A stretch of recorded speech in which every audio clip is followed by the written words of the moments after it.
Saturday. We're turning back the clock. Would it be history for American Pharoah, or would the Belmont keep the Triple Crown dream buried in the crypt? He is once-in-a-lifetime horse. We unearth the answers. Plus, hey coach, what are you looking for? Ah, come on, Jim, keep your shirt on. Take another look. That looks like a quarterback.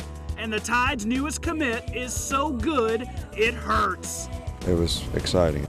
Plus, could the SEC send 5 teams packing for Omaha? We have the highlights. So get ready. It's 15 minutes packed full of sports. It's Serena, it's Tiger, Joe, Cam, and more. It seems a little bit like a dream. Like, is this really my life? Is this really happening right now? It is. So let's break it down, guys. Who's got it better than us? No way! That's right. And we start right now. From the campus of the University of Alabama, live sports. From Alabama's sports team, this is WVUA Sports.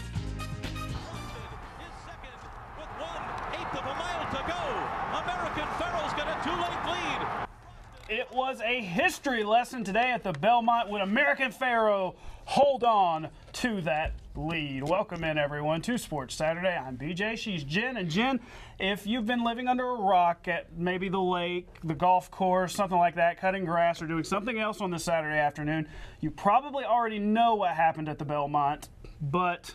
Well, American Pharoah was seeking to become the first Triple Crown winner since affirmed in 1978. So let's take a look at the rest of the race with Victor Espinoza on the saddle and trainer Bob Baffert in the stands hoping to watch history.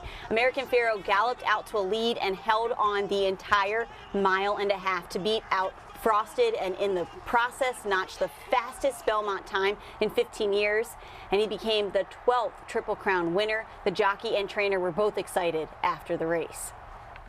While I was here in town, I was listening to every news station, and people were saying, well, you know, it never happens, and everybody gets up for it. But there's something about this horse that he's just brought it every time. It was just so nice to be on a horse like American Pharoah. I'm telling you, in the first turn, I was just like, that's the best feeling I ever have.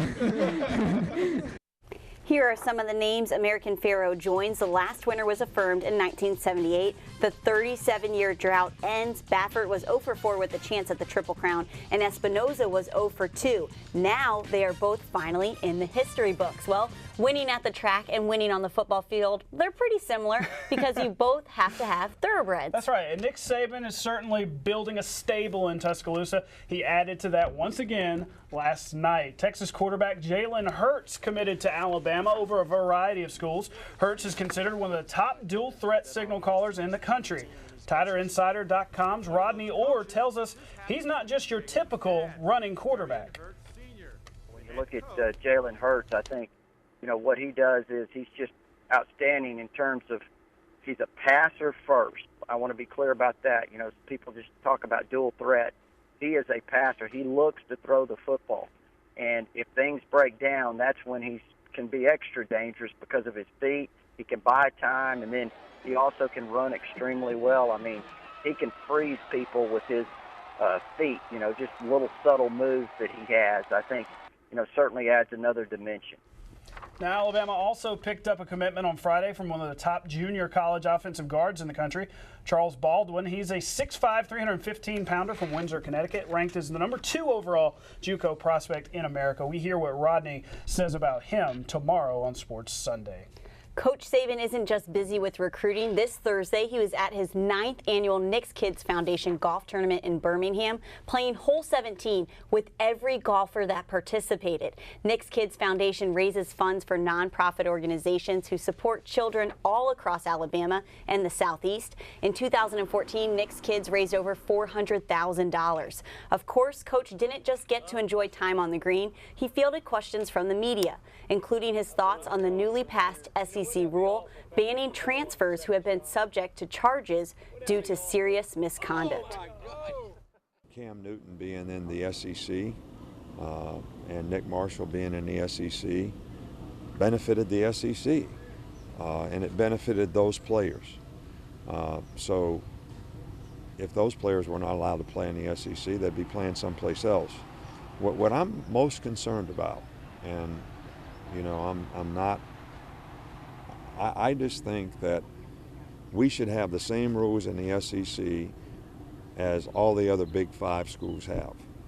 Speaking of Cam, there he is. He was in Birmingham this weekend, heading up his youth camp at Parker High School.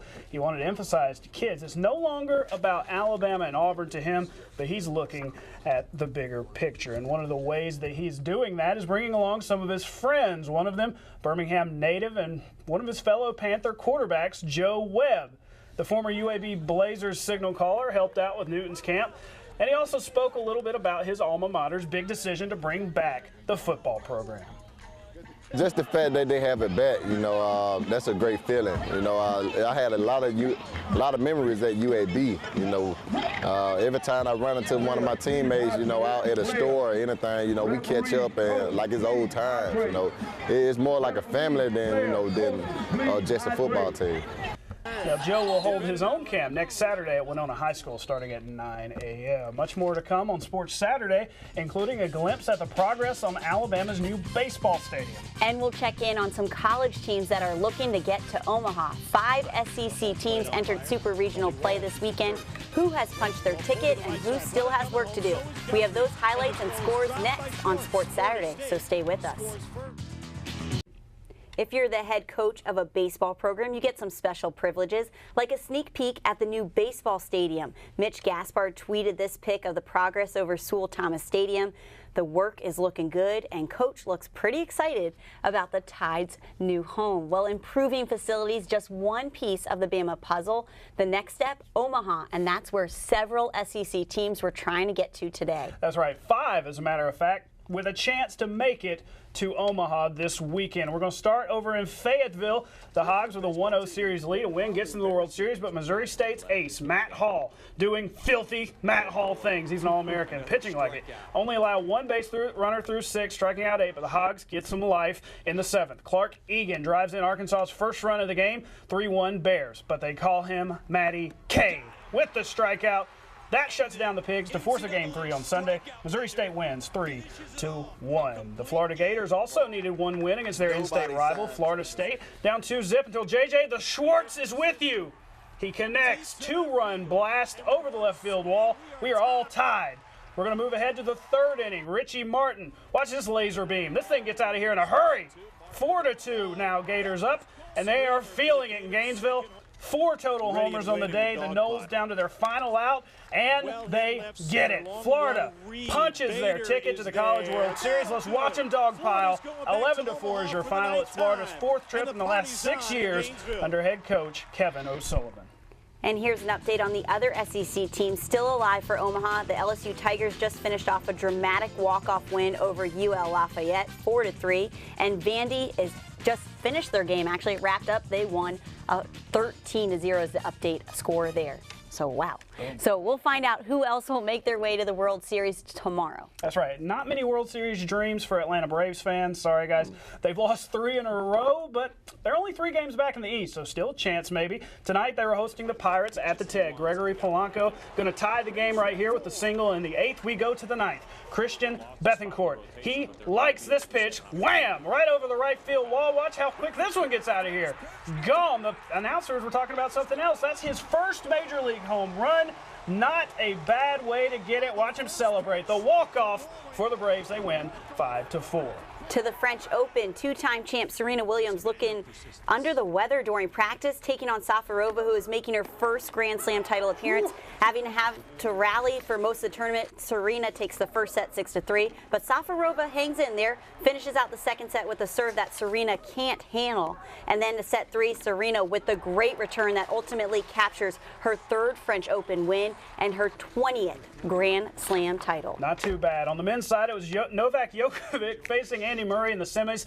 It wasn't very easy for the world's #1. Djokovic had to fend off a big comeback from Murray. He did manage to do it. He won in 5 sets. He'll face Stan Wawrinka in the final on Sunday.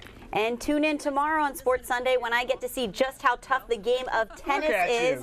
I sat down with Aaron Rutliff and Maya Jansen, Alabama's back-to-back doubles champs, on the latest edition of One-on-One with Jenn. And it was equally as hard as golf, but maybe a little bit better. So that's tomorrow night on Sports Sunday. We've still got more to come tonight. That's right, including Tiger Woods trying to make us feel better about our golf game. Stay with us. Sports Saturday. We'll be right back. Remember when Tiger Woods was the best golfer in the world? I do. Well, today may have been rock bottom for the 14-time major winner.